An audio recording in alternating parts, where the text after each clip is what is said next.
शांताड़म णमो सिद्धाड़म णमो वायरियाड़म णमो वज्झायाणम णमो लोये सव्यसाहुणम मोक्षमार्गस्य नेतारम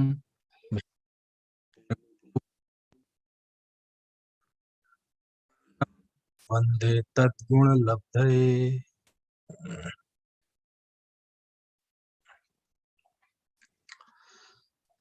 तत्वार्थ सूत्र 7वां अध्याय प्रारंभ हुआ था पिछले व्याख्यान में, और 6वां 7वां ये दोनों अध्याय मिलकर आश्रव तत्व का निरूपण करते हैं। और 6वें अध्याय में आश्रव का सामान्य स्वरूप और 8 कर्मों का आश्रव कैसे होता है इसे हमने जाना। अब इस 7वें अध्याय में मुख्य रूप से शुभाश्रव का वर्णन है, और इसका वर्णन करते हुए शुरुआत में ही आचार्य ने व्रत का स्वरूप बताया है, और प्रत्येक व्रत की स्थिरता के लिए कौन कौन सी भावनाएं होती हैं उन भावना का कथन किया है। और ये भी उपदेश आचार्य ने दिया है कि अपने धर्म में स्थिर रहने के लिए मैत्री आदि 5 भावनाएं भाएं, पाप दुख रूप है ऐसी भावना भाएं, संवेग वैराग्य आदि भावनाओं की प्रेरणा दी, 5 पापों का भी कथन किया, और श्रावक के व्रतों का वर्णन किया, सल्लेखना का वर्णन किया, और श्रावक के व्रतों में कौन कौन से अतिचार होते हैं उसका वर्णन किया, सल्लेखना के अतिचारों का वर्णन किया, और दान का कथन किया।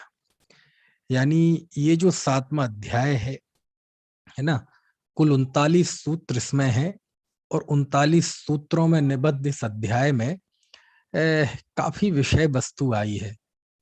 अब देखो ना, 5 व्रतों का कथन, 5 व्रत की भावनाएं, श्रावक के 12 व्रत, उनकी अतिचार। अब ये बहुत बड़ा विषय है। 5 पापों का स्वरूप है ना, सल्लेखना का स्वरूप, दान का स्वरूप, तो यानी काफी विषय इस 7वें अध्याय में आया है, और काफी आनंद आएगा इसको पढ़ने में। इसका हमने कल पहला सूत्र प्रारंभ किया था पिछले व्याख्यान में, पहला सूत्र जिसमें व्रत का स्वरूप बताया था कि व्रत क्या है। तो पहले सूत्र पढ़ लेते हैं, उसकी चर्चा थोड़ी सी की थी। हिंसा नृतस्तेया ब्रह्म परिग्रहेभ्यो व्रतिर्व्रतम। हिंसा, अनृत, स्तेय, अब्रह्म और परिग्रह से विरति, ये व्रत है। तो इस सूत्र में कल जो हमने मतलब पिछले व्याख्यान में जो हमने खास बिंदु पर बात की थी, वो बात ये थी कि परिग्रहेभ्यो ये पंचमी विभक्ति है, और व्रतम ये प्रथमा विभक्ति है, एक वचन है।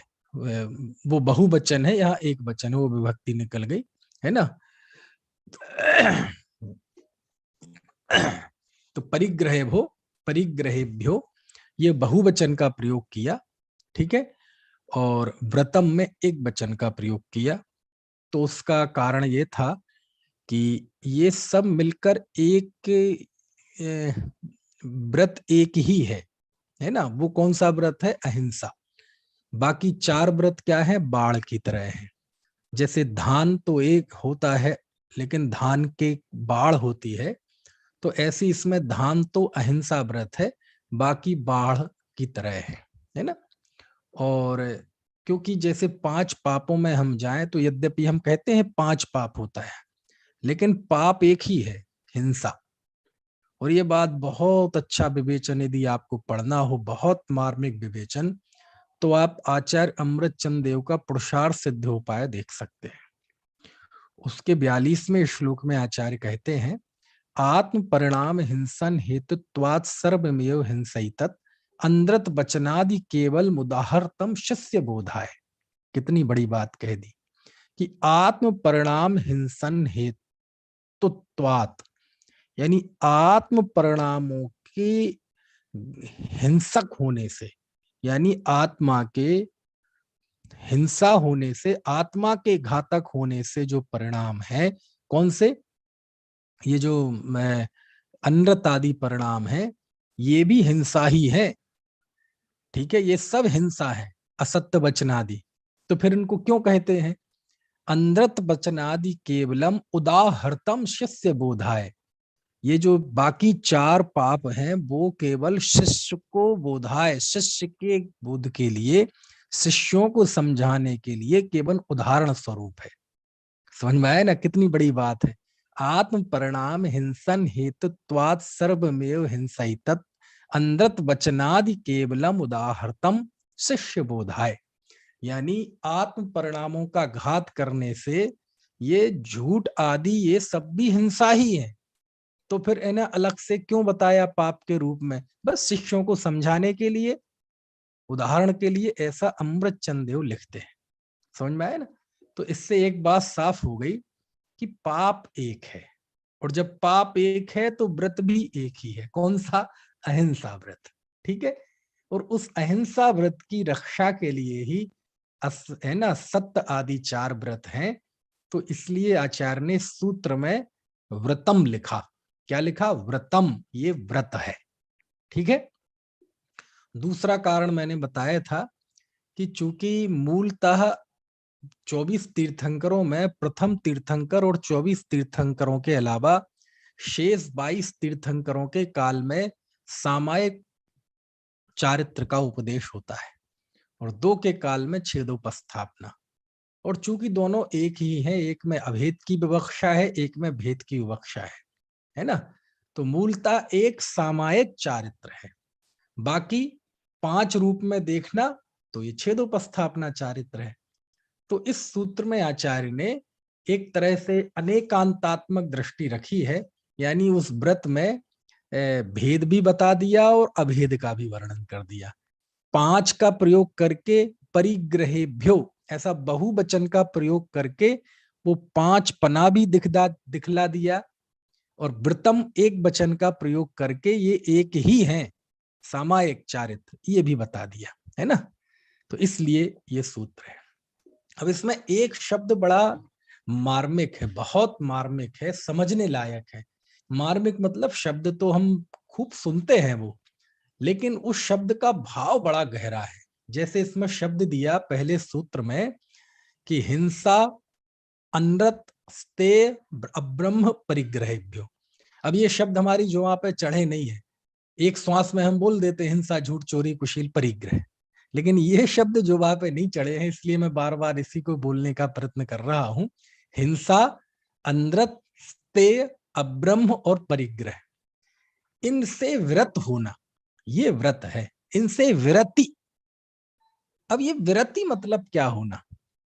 विरति का अर्थ क्या होता है? विरति मतलब ये 5 पाप नहीं करना, इसका नाम विरति है। बोले नहीं, नहीं करने का नाम विरति नहीं है।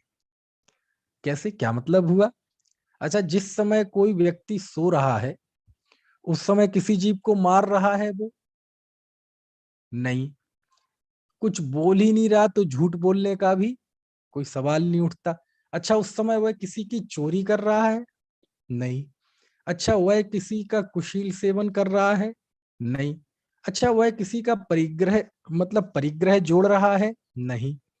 तो जिस समय कोई व्यक्ति सो रहा है, 5 पाप नहीं कर रहा है, तो उस समय उसे व्रत है कि नहीं?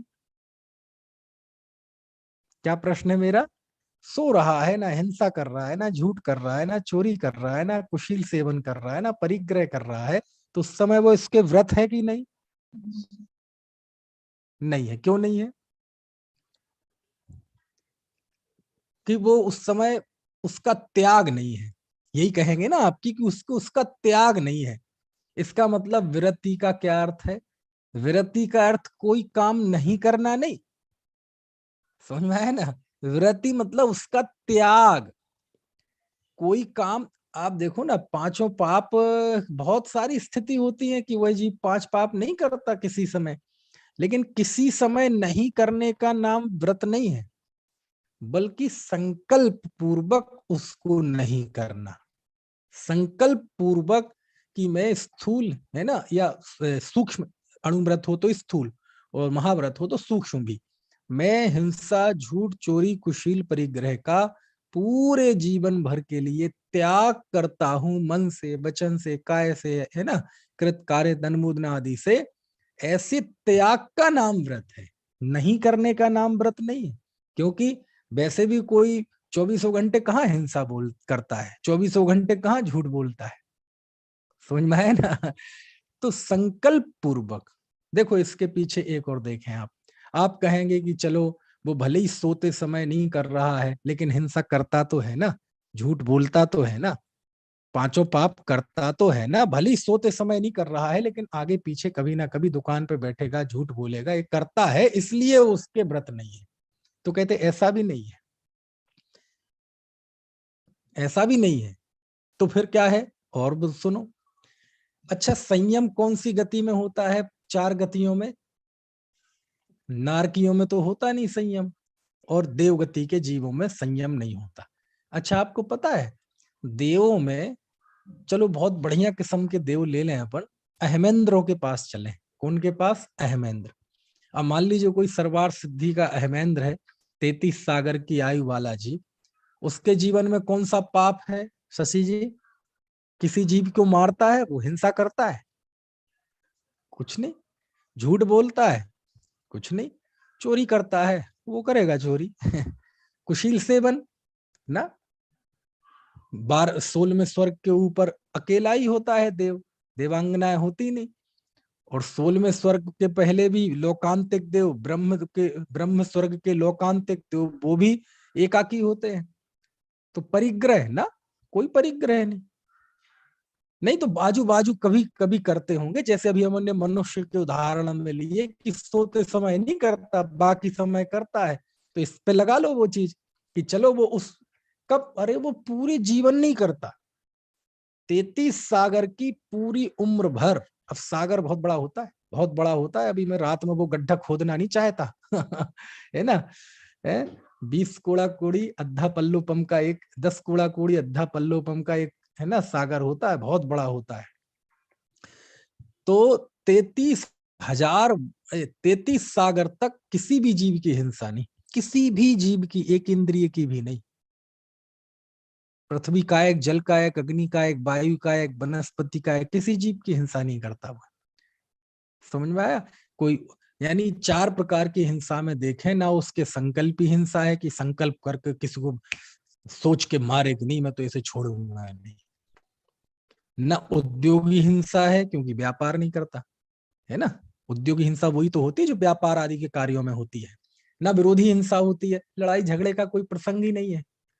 जब लड़ाई झगड़े का प्रसंग नहीं है, कोई किसी पे आक्रमण ही नहीं करता, तो काय की रक्षा, किस बात की विरोधी हिंसा, है ना। और अ, कौन सी हिंसा बची? एक आरंभी हिंसा। अब भोजन बनाना नहीं पड़ता, झाड़ू लगाना नहीं पड़ती, तो आरंभी हिंसा भी नहीं है। पंच सूना नहीं होते उनके, है ना, ना चूल्हा, ना चक्की, ना बुहारी, ना कुछ नहीं, पंच सूना का। तो आप और ऐसा नहीं 1-2 दिन के लिए, जीवन भर ऐसा ही होता है, भोजन का कोई काम ही नहीं है। 33 सागर की जिसकी आयु होती है, उस जीव को 33,000 वर्ष में, कितने वर्ष में? 33,000 वर्ष में एक बार विकल्प आता है, और उसके मानसिक आहार हो जाता है। कोई भोजन वोजन नहीं करता, जुबान जूठी नहीं होती, बस मन में आनंद आ जाता है, मन में ही आहार हो जाता है, मानसिक आहार। कितने वर्ष में? 33,000 वर्ष में, है ना। अपन दिन में कितनी बार खाते हैं? क्यों जी? प्रशांत?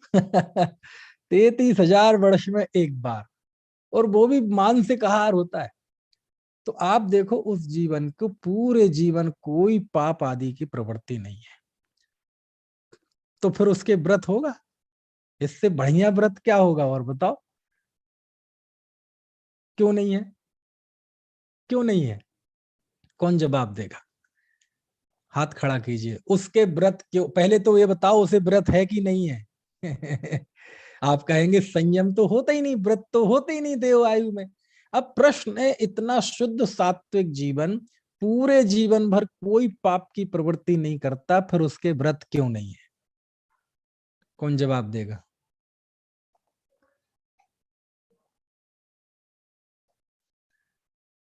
हाथ खड़ा करो, ऐसे ही कर दो, मैं कर दूंगा अनम्यूट है। अच्छा नितिन दे रहे हैं, हाँ अनम्यूट संयम करो का अपने अभाव आप हो, को।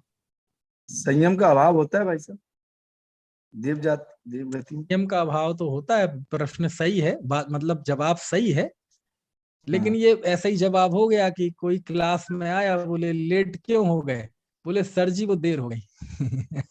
है ना?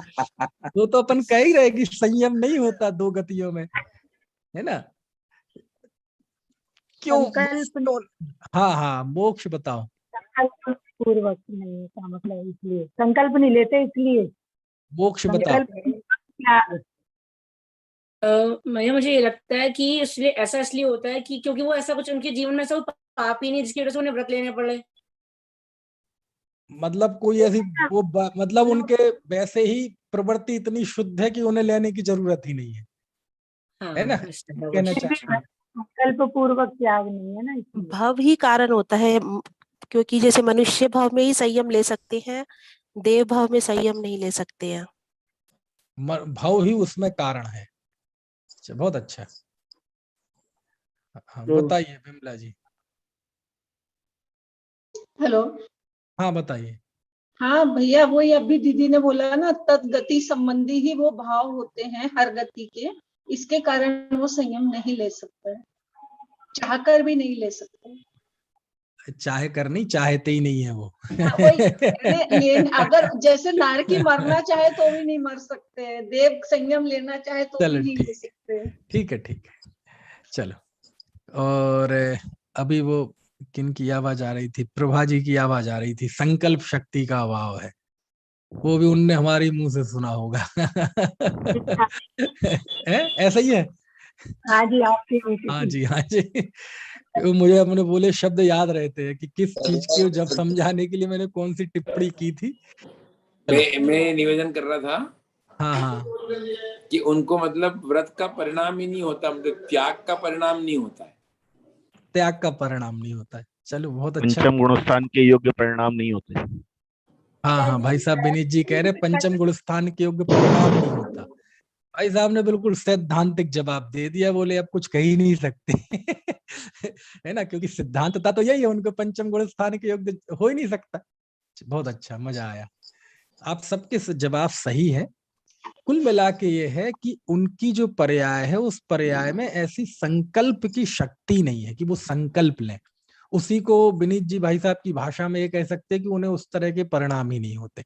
उसी को बाकी अभी उन्होंने सीमा जी ने कहा, उसको उस भाषा में भी कह सकते हैं कि वो जो उनकी पर्याय है उस पर्याय का ऐसा ही एक नेचर है ना। कुल मिला के ये है कि संकल्प की मुख्यता है, व्रत में संकल्प की मुख्यता है। आप वो कार्य करते हैं कि नहीं करते हैं ये सेकेंडरी है, ये बाद में देखेंगे। समझ में आया ना, आपने संकल्प है कि नहीं। अब देखो संकल्प की मैं ताकत बताता हूं, संकल्प की ताकत क्या है देखो। और इससे एक बहुत बढ़िया बात निकलेगी, अभी पता चलेगी। एक व्यक्ति ने, हो सकता है 20-25 साल का हो गया और रात में भोजन नहीं किया, है ना। परिवार में ऐसे जन्म लिए, अच्छे संस्कार थे, कभी रात्रि में भोजन किया ही नहीं, मौका ही नहीं बना। उससे कहा जाए तुम्हारा रात्रि भोजन का त्याग है, बोले नहीं। ठीक है, नहीं है त्याग। खाया है कभी जिंदगी में, बोले नहीं। कभी खाने का मन है, बोले नहीं। तो रात्रि भोजन का त्यागी है कि नहीं? नहीं। क्यों नहीं है? उससे कहा जाए कि भाई साहब तो त्याग कर दो, जब 25 साल हो गए आज तक मौका नहीं बना और अंदर में ऐसा कोई भाव भी नहीं है खाने का, तो त्याग कर दो।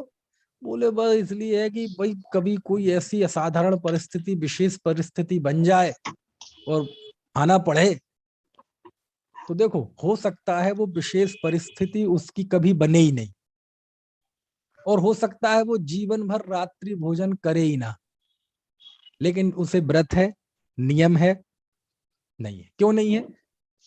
बोले जिंदगी भर एक कौर नहीं खाया रात में, लेकिन त्याग नहीं था। समझ में आया ना। यदि पहले 8 वर्ष का होते यदि त्याग कर देता वो, और वही जिंदगी नहीं खाता, और आज जिंदगी पूरी निकल गई खाया भी नहीं, और त्याग नहीं है, तो उसे उस असावधानी का पाप पूरी जिंदगी लगा। जो कौर उसने रात में एक भी नहीं खाया, उसे पूरे जीवन भर उस प्रमत्त भाव का, उस अभिरमण रूप भाव का पाप लगा उसे। समझ में आता है? और वो ही क्रिया होती, लेकिन वो ही त्याग पूर्वक होती, तो वो ही व्रत कहलाता। समझ में नहीं आया जी? मजा नहीं आया? और बताएं, चलो और बताते हैं। एक दिन क्या हुआ कि 35 साल 40 साल निकल गए, 50 साल निकल गए, कभी भोजन नहीं किया रात में।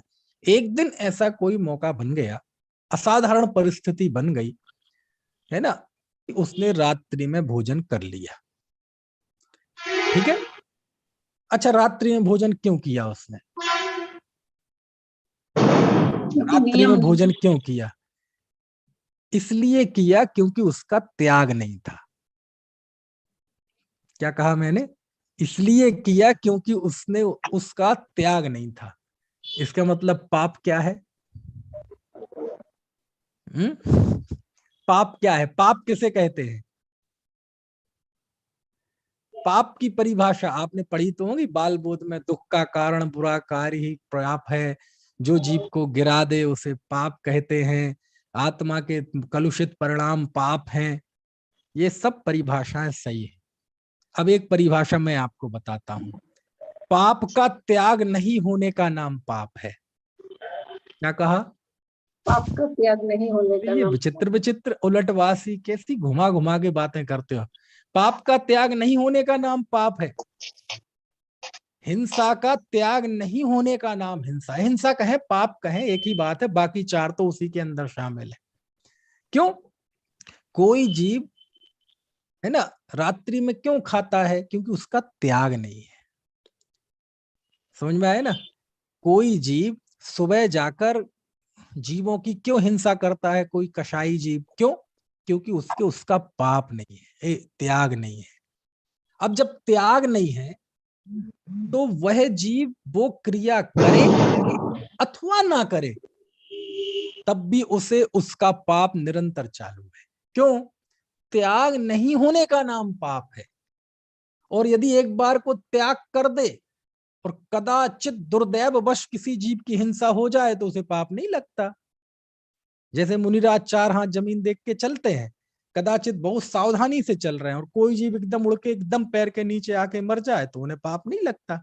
तो क्रिया हिंसा की, लेकिन पाप भाव बचाने का तो उनको निरंतर पुण्य बंध चालू है। समझ में आया? क्योंकि उसका त्याग है। तो जैन धर्म मतलब हकीकत में वास्तव में त्याग की बहुत महिमा है। जो व्यक्ति त्याग करता है ना, आप देखो शास्त्र में, आप पूरे जिंदगी भर है बिल्कुल देव दर्शन करें, मंदिर जाएं, पूजा करें, शास्त्र आपकी प्रशंसा नहीं करेगा। लेकिन उस व्यक्ति ने त्याग किया था कौवे का मांस का संकल्प पूर्वक, तो उसकी आचार्य खूब प्रशंसा करेंगे। क्यों? त्याग की महिमा है।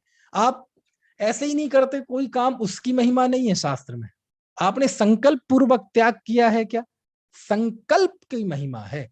यही कारण है कि अभी जिस हमने देवगति के जीव की बात की, एक तरफ उसे रखो जिसने जीवन भर 5 पाप नहीं किए, और दूसरी तरफ एक देशवृत्ति श्रावक को रखो, 5वें गुणस्थान बढ़ती संयमा संयम है ना, संयता संयत वाले को। अब दोनों में थोड़ी तुलना कर लो। ये 4थे गुण स्थान वाला है देवगति वाला जीव, और ये 5वें वाला है। क्लास किसकी ऊंची है? इसकी। लेकिन अब थोड़ी तुलना करो।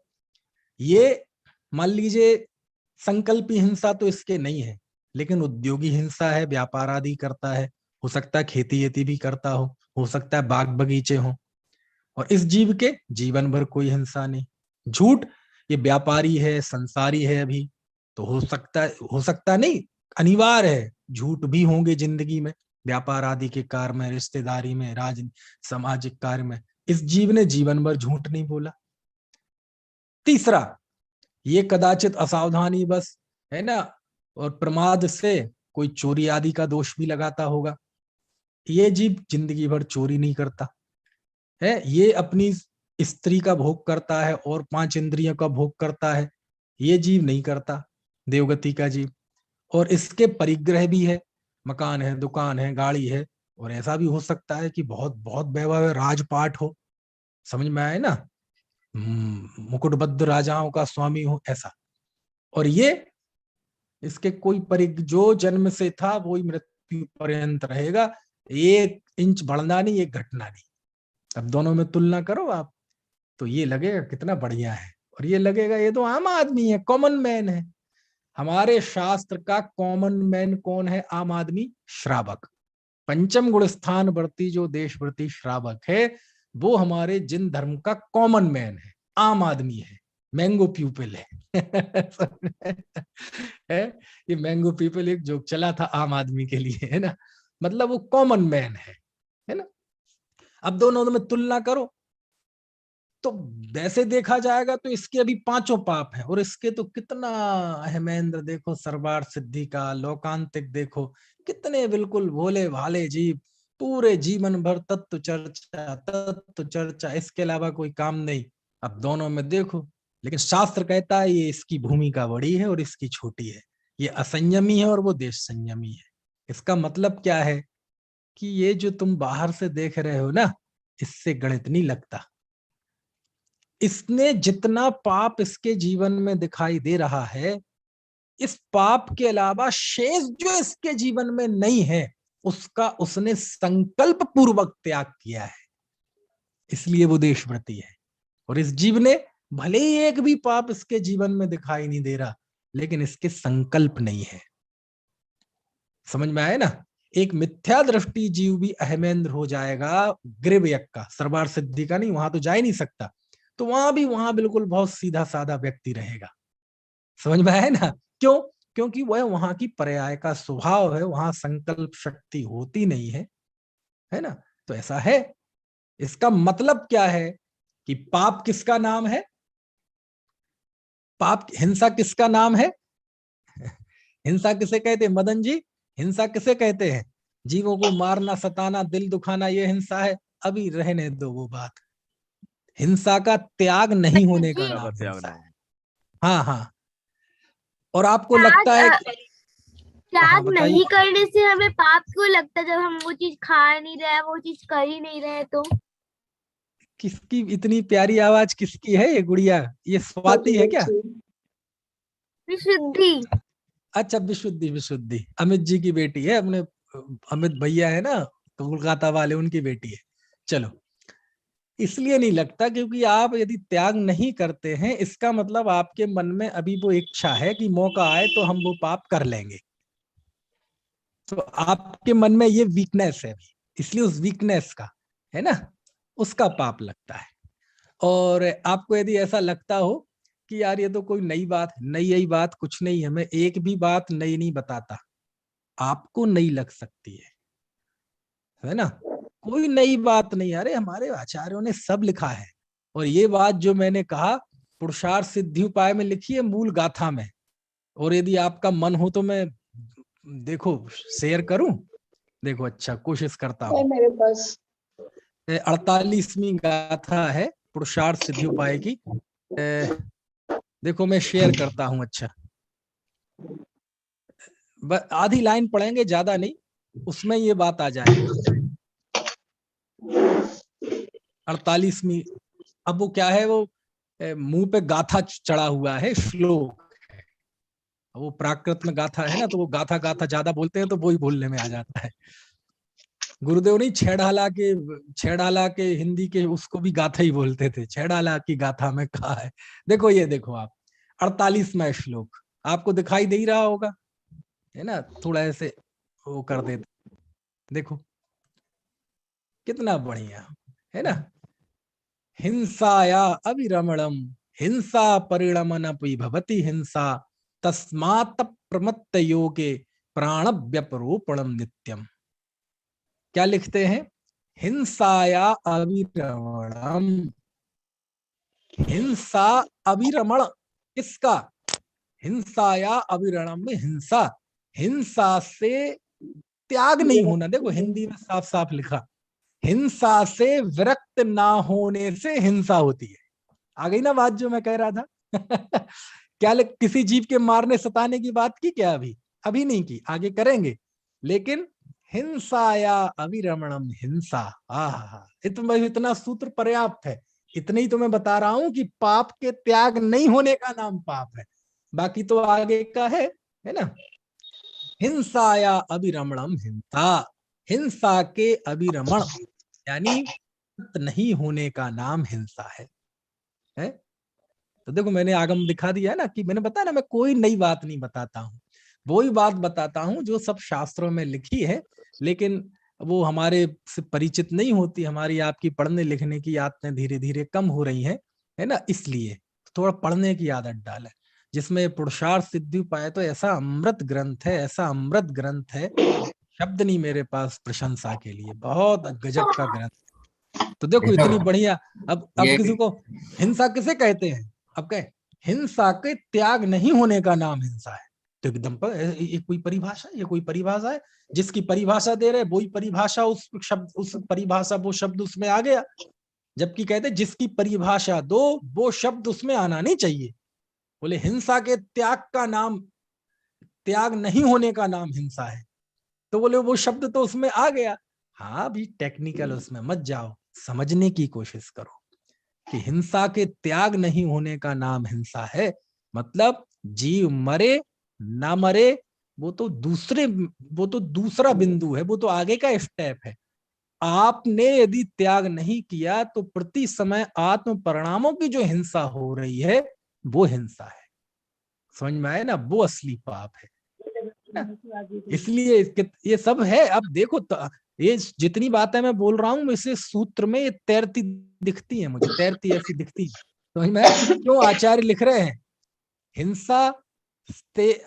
हिंसा अंधरत स्ते अब्रह्म और परिग्रह से व्रत होना व्रत है। क्या लिखा? कौन सा शब्द लिखा? व्रत होना। व्रत होना मतलब वो कार्य नहीं होना नहीं, वो कार्य तो ऐसे जीव के भी नहीं हो सकता है जिसके व्रत नहीं है। जैसे देव के मैंने बताया, जैसे हम सो रहे हैं तब भी कोई कार्य नहीं हो रहा। अब एक इंद्रिय जीव है, एक इंद्रिय जीव क्या हिंसा करेगा? क्या झूठ बोलेगा? क्या चोरी करेगा? पेड़ पौधे हैं, क्या झूठ बोलेंगे? क्या चोरी करेंगे? क्या कुशील सेवन करेंगे? क्या परिग्रह करेंगे? हालांकि संज्ञाएं चारों हैं, लेकिन वो ऐसे रूप में दिखाई देती हैं आपके। फिर भी उनके 5 पाप हैं, सब हैं, अविरति है, असंयमी है। क्यों है?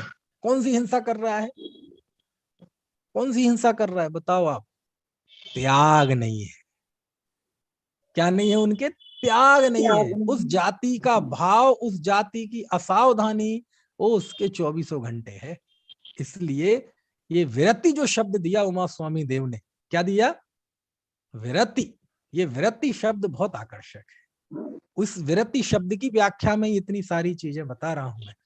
5 पापों से विरति होना। विरति होना मतलब आत्मा के परिणाम का उससे हटना, क्रिया का हटना नहीं।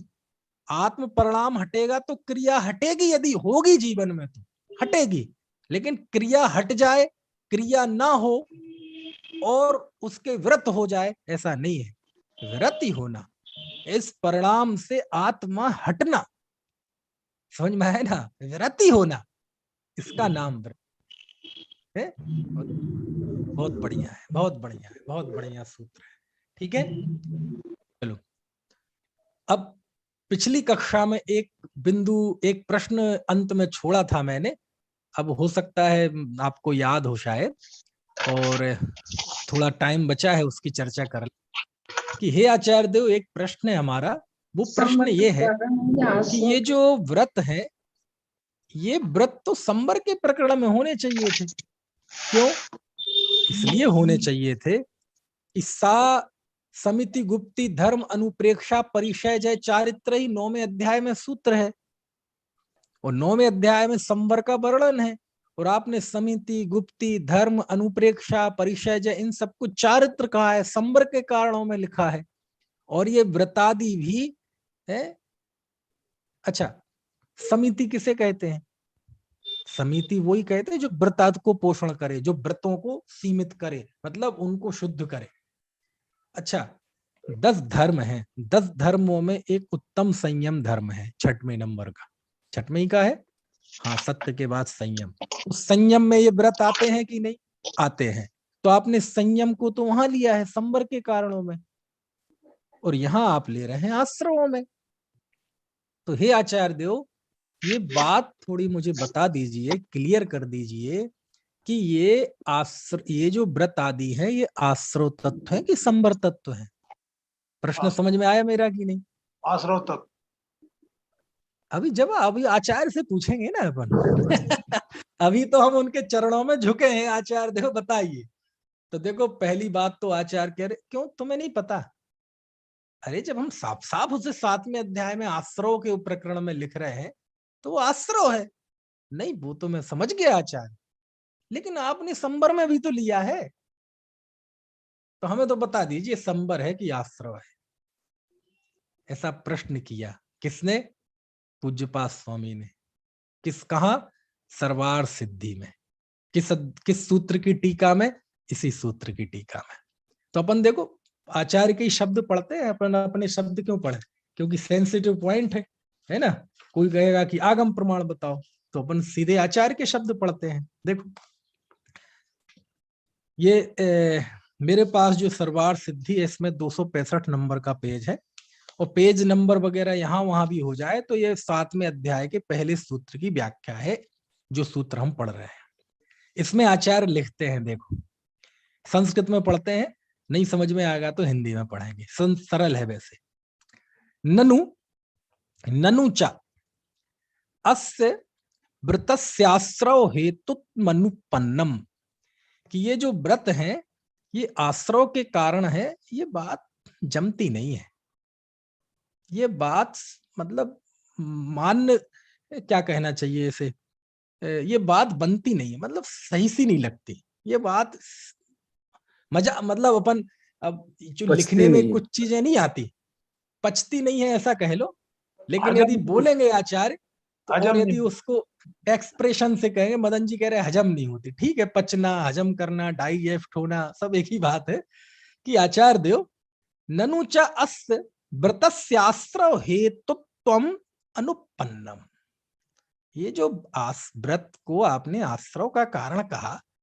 अब देखो ऐसा ना कई बार अपन को मुंह से कहने में झिझक होती है तो अपन इशारों में कह, मतलब मजा सा नहीं आया आचार्य, ये तो नहीं कह रहे कि गलत है, मजा सा नहीं आया आचार्य, समझ में आए ना? है? और सामान्य व्यक्ति को आप कहोगे, किसी को कहो कि व्रत से कर्मों का आश्रव होता है, हम तो मान रहे थे कि मोक्ष होता है, व्रतों से मोक्ष होता है ना, और आप कह रहे व्रत आश्रव होता है। आचार्य देव बात कुछ है ना ऐसा। तो ननु च अस्य व्रतस्य आश्रव हेतुत्वम अनुपन्नम संबर हेते शुअंताभावात्, इसे तो संबर के हेतुओं में अंतर्भाव है इसका, समझ में आए ना? इनका तो संबर के हेतुओं में अंतर्भाव होता है। कहाँ होता है? आपने ही किया है महाराज, समझ में आए ना? और लिखा आगे, संबर हेतु वो बक्ष्यन्ते गुप्ति समित्यादय, आपने आगे जो है गुप्ती समिति आदि है इन सबको आगे संबर का कारण कहा है, और उसमें ये शामिल है। ठीक है, अब आज और भी लिखा, तत्र 10 विधे धर्मे, वहां 10 प्रकार के धर्मों में संयमेवा, संयम में व्रतानामनंतर्भावा इति, ये व्रतों का उसमें संयम नाम के धर्म में अंतर्भाव हो जाता है। अभी मैंने प्रश्न में बताया था ना, तो यहीं से तो प्रश्न पूछा था वो सर्वार सिद्धि से, ठीक है, कि संयम धर्म में उसका अंतर्भाव हो जाता है। ये अभी प्रश्न है, घबराना मत। ऐसा आचार्य ने प्रश्न किया। कौन से आचार्य ने प्रश्न किया? ये सर्वार सिद्धिकार आचार्य देवनंदी पूज्यपाद स्वामी ने। ठीक है, कब किया? आज से लगभग 1500 साल पहले, है ना। बहुत बड़े आचार्य थे, बहुत बड़े आचार्य थे पूज्यपाद स्वामी। अब देखो जवाब, आचार्य जवाब देते हैं। प्रश्न तो सबका ही है, आम जनता का भी प्रश्न हो सकता है, सामान्य स्वाध्यायी का भी हो सकता है, किसी का भी हो सकता है। अब जवाब देखो आप। अच्छा आप बताओ, इसमें तो जो लिखा है लिखा, आप बताओ क्यों है ऐसा? मदन लाल जी देखो, सबसे पहले आपने ही कहा था कि आश्रव है, तो अब बताओ आप क्यों है? है? बताओ जी क्यों है? अब तो आचार्य ही बताओगे। वाह भाई वाह, मतलब पहले फंसा दो और जब फंस जाए तो कहे आचार्य देखेंगे। चलो अच्छी बात है, नहीं आपकी सही बात है। चलो और कौन बताएगा? शास्त्र में देख के मत बताना, अभी आपने खोल लिया हो तो। कोई बताएगा? चलो आचार्य से पूछते, आचार्य के चरणों में जाते हैं। आचार्य नमोस्तु, जवाब दीजिए, समाधान कीजिए। तो आचार्य लिखते हैं नैष दोषः, ये कोई दोष नहीं है। यदि तुम्हें लग रहा है कि वहां संबर में ले रहे हैं, आश्रव में ले रहे, बात कुछ जमती सी नहीं है, नैष दोषः, ये कोई दोष नहीं है। मतलब अरे ये तो अनेकांतात्मक स्वरूप है वस्तु का। देखो नैष दोषः, ये कोई दोष नहीं है। अब देखो आगे की बस यही लाइन पढ़नी है, मैं जबरदस्त है ना। तत्र संवरो निवृत्ति लक्षणों बक्ष्यते, वहां जो संवर का कथन है वह निवृत्ति रूप है। प्रवृत्तिश्चा अत्र दृश्यते, और यहाँ प्रवृत्ति रूप है। क्या मतलब हुआ? समझ में तो नहीं आया? किस किस को समझ में आया बताओ? आश्रव किसे कहा था आचार्य ने? मन की, वचन की, काय की क्रिया से जो आत्म प्रदेशों में परिस्पंदन होता है, उस परिस्पंदन से आश्रव होता है। तो ये जो 5 व्रत हैं, या 1 व्रत या 5 कह लो, अभी ये प्रवृत्ति रूप है ना, प्रवृत्ति रूप है। हिंसा, अहिंसा, जीवों की रक्षा करना, है ना, सत्य, हित मित प्रिय वचन बोलना, सच बोलना। तो ये जो है ये प्रवृत्ति रूप है। और प्रवृत्ति रूप है मतलब मन वचन काय की क्रिया रूप आत्म प्रदेशों का परिस्पंदन होता है। तो इससे क्या होता है? इससे कर्मों का आश्रय होता है। समझ में आया ना? तो यहाँ जो व्रत की बात है ये प्रवृत्ति स्वरूप है। देखो तो क्या जवाब दिया, बहुत निर्मल तत्व ज्ञान था पूज्यपाद देव का। वो कहते हैं यहाँ प्रवृत्ति रूप है, और जब प्रवृत्ति होगी तो प्रवृत्ति तो भैया आश्रव का ही कारण है। आप जीवों को 4 हाथ जमीन देख के चलोगे, एरिया समिति मतलब ये आप देख के चलोगे, शोध के भोजन करोगे, सब करोगे, तो ये जो प्रवृत्ति रूप है ना, इससे भले ही पुण्य कर्म का आश्रय हो, लेकिन कर्म का आश्रय होगा। और वहां जो संयम की बात है, देखो कितनी बड़ी बात है, कितनी बड़ी बात कह दी आचार्य ने कि 10 धर्मों में जो संयम है वो प्रवृत्ति रूप नहीं है, वो निवृत्ति रूप है।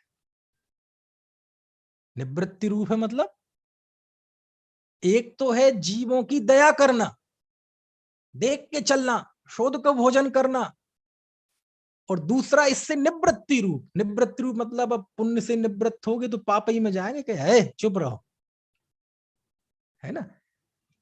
मरण की मन वचन काय की अशुभ प्रवृत्ति से भी दूर, और मन वचन काय की दया आदि की शुभ प्रवृत्ति से भी दूर। ऐसा निवृत्ति रूप जो है वो संयम है, वो धर्म है, वो संवर का कारण है। कितनी बड़ी बात लिखी। वस्तु स्वरूप विचारते मन पावे विश्राम, रस स्वादत सुख उपजे अनुभव या को नाम। है किसकी पंक्ति है ये? पंडित बनारसी दास जी की, आगरा में विनीत जी बैठे जहां, वहां की पंक्तियां है ये। है अरे जब जीव शुद्ध भाव रूप परिणमन करे, निर्विकल्प स्वरूप में परिणमन करे, तो वहां मन वचन काय की निवृत्ति हो जाती है, क्रिया होती ही नहीं। कहते वो वहां उस संयम की बात है। वहां जब संयम है तो किसकी मुख्यता है? अब देखो ये कितना बड़ा प्रमाण है इस बात के लिए कि जिस धर्म को संवर का कारण कहा है वो शुद्ध भाव रूप है, वो निर्वृत्ति रूप है, वो शुभ भाव रूप नहीं है। शुभ भाव रूप संयम, व्रत रूप संयम तो आश्रव का कारण है, वो निवृत्ति रूप संयम वो धर्म है, वो संवर का कारण है। समझ में आया ना? पूज्यपाद देव लिख रहे, ऐसा लिखते हैं। समझ में आया ना? बहुत जबरदस्त है, बहुत जबरदस्त है। देखो तत्र संवरो निवृत्ति लक्षणों बक्ष्यते, अत्र प्रवृत्तिश्च अत्र दृश्यते। वहां निर्वृत्ति रूप लक्षण की बात थी, यहाँ प्रवृत्ति रूप लक्षण की बात है।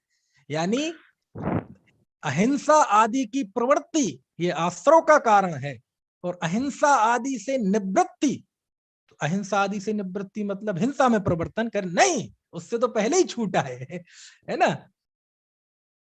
जीव दया आदि से भी निवृत्ति रूप जो परिणाम है, पुण्य पाप के परिहार रूप जो निष्कषाय भाव जीव का परिणमन है ना, निर्विकल्पता की ओर, शुद्धोपयोग की ओर बढ़ता हुआ जो स्वरूप में डूबा हुआ परिणाम है ना, अध्यात्म भाषा में कहे, है ना, आगम की भाषा में कहे तो निवृत्ति रूप लक्षण, है ना, और अध्यात्म की भाषा में कहे तो आत्म स्वरूप में प्रवृत्ति रूप परिणाम, वो धर्म है, वो वहां संयम और वो संवर का कारण है।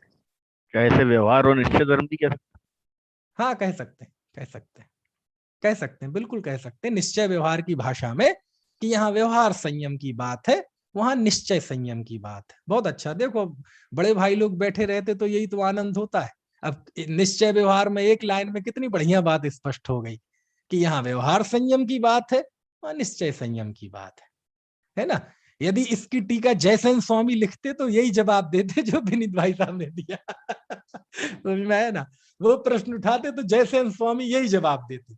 यहाँ निश्चय सम्यक की बात है, वहां यहाँ व्यवहार संयम की बात है, वहां निश्चय संयम की बात है।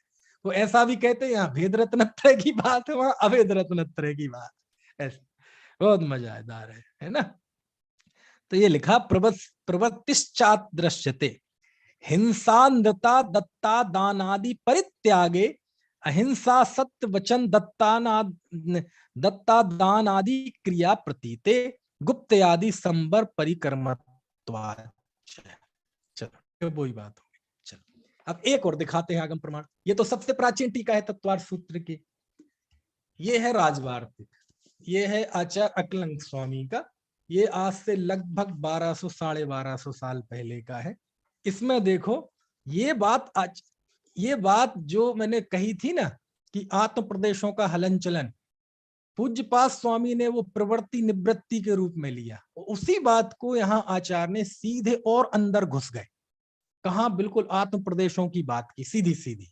कैसे? तो देखो आचार्य लिखते हैं, बाकायदा वार्तिक है आचार्य का, वो लिखते हैं इसी सूत्र की टीका में, ये 13वें नंबर का वार्तिक है।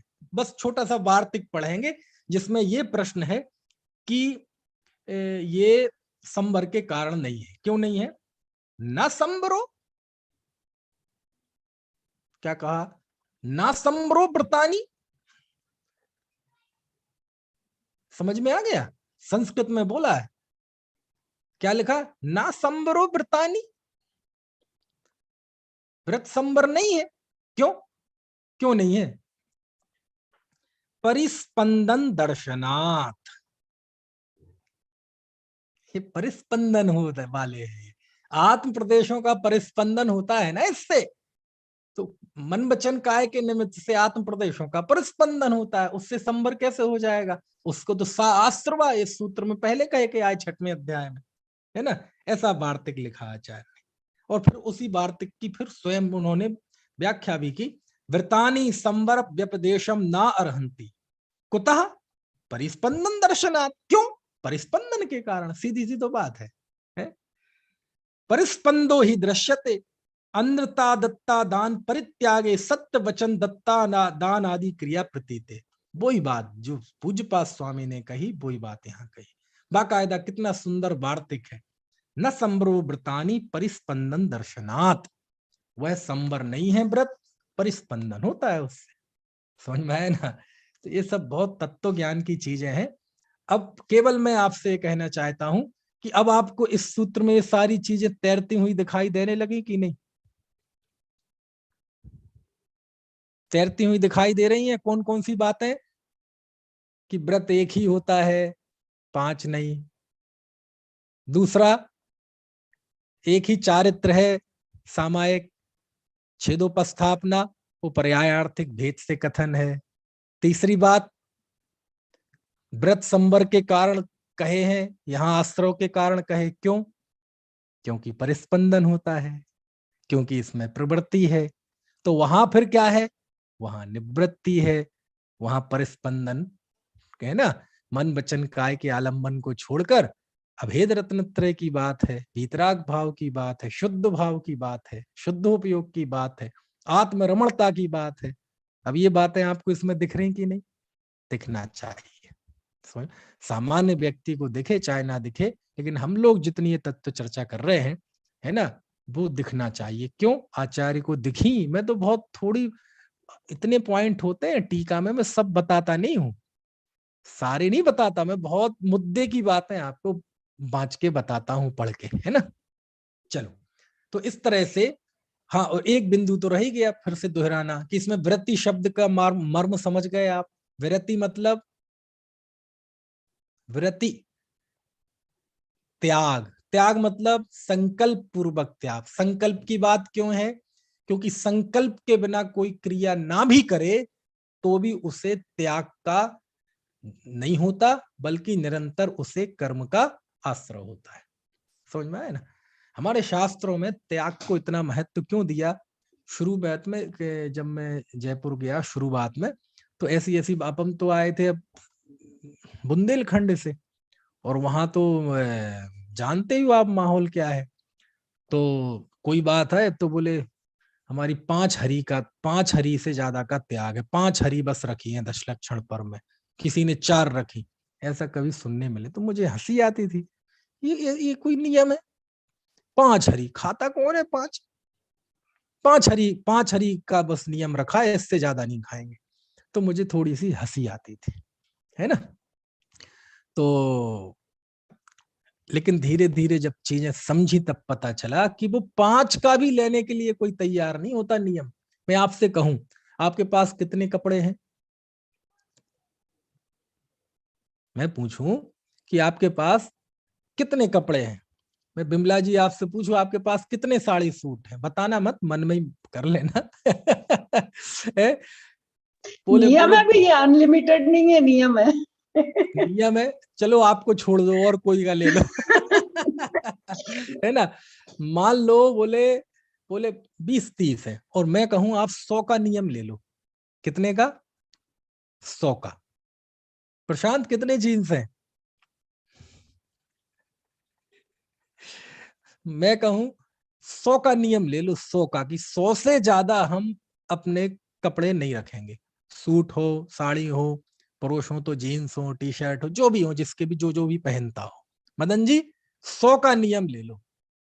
तो 100 का भी कोई नियम नहीं लेना चाहता। बोले वो नियम है, ये कोई 100 तो कभी हो ही, तो लो ना नियम। नहीं लेगा। कितने बार खाते हो दिन में? बोले सुबह एक बार नाश्ता कर लेते हैं, फिर खाना खाते हैं, फिर दोपहर की चाय पीते हैं, फिर शाम को एक आध बार फिर खा लेते हैं। तो 4 बार तो खाना ही खाना है। बाकी पता नहीं बीच में कई बार हो जाता है, तो ऐसे 5-6 बार हो जाए कभी। चलो 10 बार का नियम ले लो ना जी, पता नहीं कब कैसी स्थिति बन जाए। नहीं लेता व्यक्ति। क्यों नहीं लेता? छोटे, मान लीजिए किसी ने ये नियम ले लिया कि मैं 5 से ज्यादा हरी नहीं खाऊंगा, तो लाखों किस्म की जो वनस्पतियां हैं ना, उनको आप खा नहीं सकते, लेकिन उनको खाने का जो निरंतर अभिरमण रूप पाप लग रहा था, आपको पता ही नहीं था। डाटा कंजम्पशन चालू था, ऐप खुली हुई थी, डाटा खराब हो रहा था, और ज्यों ही आपने ले लिया कि 5 से ज्यादा नहीं खाऊंगा, तो लाखों वनस्पतियों को खाने की असावधानी रूप जो पाप था वो उसी समय रुक गया, उसी समय रुक गया। वे नहीं खाए लग रहा था। क्यों? त्याग नहीं था। समझ में आ रही है बात? है त्याग नहीं था ऐसा है। एक बार क्या हुआ कि एक भिखारी था। तो भिखारी था, तो भिखारी मंदिर के बाहर बैठा हुआ था। सेठ जी निकले। सेठ जी से कहा, सेठ जी 5 रुपए दे दो। अब पहले मैं उदाहरण में 1-2 रुपए कहता था, लेकिन अब महंगाई बढ़ गई तो 5 रुपए कह रहा हूं। 5 रुपए दे दो। बोले नहीं है, नहीं है। सेठ जी 2 ही रुपए दे दो। बोले नहीं है, मैंने मना किया जब। सेठ जी 1 रुपया दे दो। तू पीछे ही लग गया भाई, मैं ही पढ़ दिखा तुझे दुनिया में, है नहीं है? सेठ जी कुछ तो दे दो। नहीं है, नहीं है, नहीं है, भागो यहाँ से। वो थोड़ा गुस्से में आ गए सेठ जी, है ना। उसने सोचा मंदिर से निकल रहे हैं भाई, पुण्य भाव जागृत हो जाए, क्या पता। अंत में जब बिल्कुल तैयार ही ना हो सेठ, तो उसने कहा सेठ जी एक बात बताओ, आपके पैरों में थोड़ी सी धूल लग रही है, मैं थोड़ी सी वो धूल ले लूं?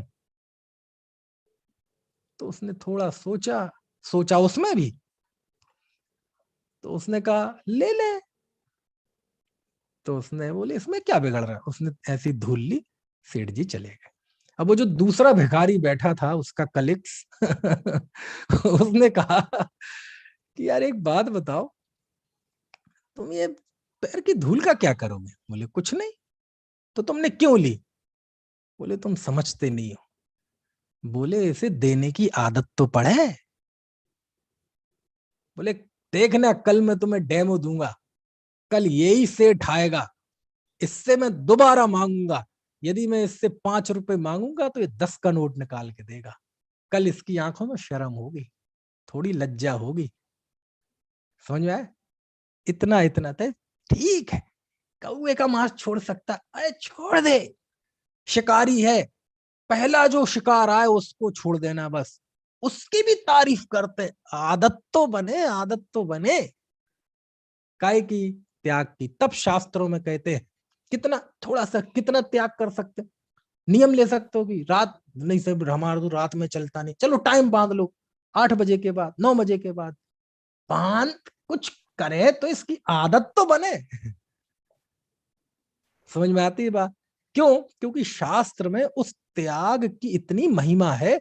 ये चरणानी योग का विषय नहीं है केवल कि त्याग की, करणानी योग ये कहता है कि यदि आपका उसका त्याग नहीं है संकल्प पूर्वक, तो अभिरमण रूप जो पाप है वो निरंतर लगता है, निरंतर लगता है। समझ में आया ना? हो सकता है किसी के पास जिंदगी में 5 घर होना, अभी भी किराए के मकान में रहते हो, लेकिन उससे कहे तू नियम ले लो, 2 घर से ज्यादा नहीं रखेंगे, नियम नहीं लेगा। इसका मतलब भले ही आज झोपड़पट्टी में रह रहा है, वो भी किराए की, लेकिन सारी दुनिया के मकान महल मुझे मिल जाएं, ये वासना ये अंदर में आज भी उसके है, इसलिए उसको पाप लगता है, वासना का, अभिरमण का पाप लगता है ना। चलो प्रशांत कुछ पूछ रहे हो?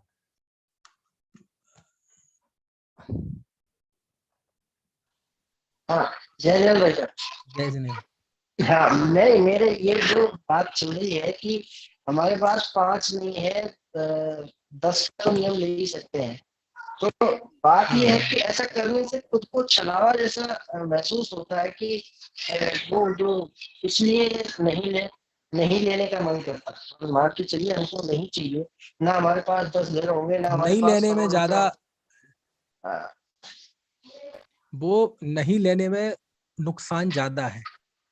लो तो एक बार, आज आप लोगे, 5-7 दिन बाद आपको शर्म लगेगी, 5-7 दिन बाद आपको शर्म लगेगी तो उसे और घटा दोगे। हाँ, नहीं वो आपने एक महीने बाद अगले 10 दिन और शर्म लगेगी तो और घटा दोगे। भिखारी के उदाहरण से पहले हाथ उठाया था, पर आपने उत्तर दे दिया, मुझे लगा मेरा उत्तर मिल गया इसलिए। अच्छा, चलो बढ़िया है। भिखारी कभी भिखारी भी समझा देते हैं, देखो। ठीक है, विनीत भाई साहब कुछ कह रहे हैं। ये परिस्पंदन तो अनंत भगवान के भी होता है। हाँ, योगों का परिस्पंदन, और ये निश्चय संयम में परिस्पंदन होता नहीं। हाँ, उनके क्या है कि परिस्पंदन कहा तो है, लेकिन उनके वो बंद होता नहीं। ईर्या पथाश्रव कहा है, वो दुख का कारण है नहीं, है ना। अब दुख का कारण नहीं है तो इसलिए उसकी मुख्यता नहीं है। आश्रव दुख का कारण है ना, लेकिन हकीकत में वो ही आश्रव दुख का कारण है जो कषाय सहित हो। कषाय के बिना जो मात्र योग से आश्रव होता है, वो उससे सुख दुख का संबंध नहीं है, है ना। तो इसलिए वो उसको अभी है तो वो भी आश्रव। जब 6वें अध्याय में मन वचन काया की बात करेंगे तो आश्रव तो वो भी है, लेकिन सुख दुख का जिससे संबंध है वो आश्रव उनके नहीं है, इसलिए उसकी अभी चलो, है ना, समय हो भाई गया साहब है। इसके पहले जो भाई साहब ने बोला था ना, उस पर मेरे को भी विचार आता कि जो चीज हम खाते ही नहीं, उपयोग में ही नहीं आता है और हम उसको छोड़ रहे हैं, तो ये छलावा तो नहीं है? ऐसा तो इसमें छलावा आता है उपयोग में। संकल्प पूर्वक छोड़ दो ना, छूटा हाँ, तो है ही। संकल्प भाई जो पूर्वक ही खाता, जो छोड़ा चीज, है। जो व्यक्ति वो कार्य करता है उसे छोड़ने में तो बहुत दम लगानी पड़ेगी। हमारे लिए तो बस दम कितनी लगानी है, बस इतना, जरा सा इतना सा धक्का देना, बस छोड़ दिया, समझ में है ना, छोड़ दिया से, है ना।